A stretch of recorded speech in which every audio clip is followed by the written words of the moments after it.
Wedding album එක තියාගෙන නටන්න තමයි වෙන්නේ ෆොටෝග්‍රැෆර්ට.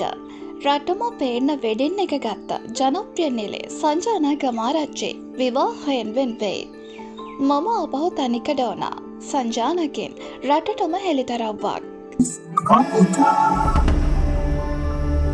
ජනප්‍රිය රංගන ශිල්පිනී සංජානා ගමාරච්චි පසුගිය කාලයේ විවාහ දිවියට එළඹ තිබූ අතර ඇය මේ වන විට එයින් වෙන් වී සිටිනවා. ඇය විසින් සටහනක් තබමින් පවසන්නේ මම නැවතත් තනිකඩ ජීවිතයට පැමිණි බවයි. ඇයගේ සැමියා සමග විදෙස්ගතව ජීවත්ව සිටියත් ඇය ඔහුව හැර දමා ලංකාවට පැමිණ තිබෙනවා.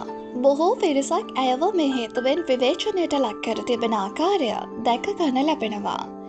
ඒ මේ ආකාරයෙන් දේශානිගෙන් පස්සේ ඔන්න ඉසුරුට අලුත්ම chance එකක් දෙන්න නියමෙට ගැලපෙනවා. තාකට තක. දැන් ඉතින් සංජානගේ වෙඩින් එක ෂූට් කරපු ෆොටෝග්‍රැෆර්ට වෙන්නේ ෆොටෝ ඇල්බම් එක තියාගෙන නටන්න තමයි. දික්කසෝදය කියන එක පුදුම සැහැල්ලුවක් නේ තියෙන්නේ. ලෝකෙටම පේන වෙඩින් ගන්නවා. අවුරුද්දක් යන්න කලින් ඩිවෝස්. යනුවෙන් බොහෝ පිරිසක් දොස් නගා තිබෙන ආකාරය දැක ගන්න ලැබෙනවා.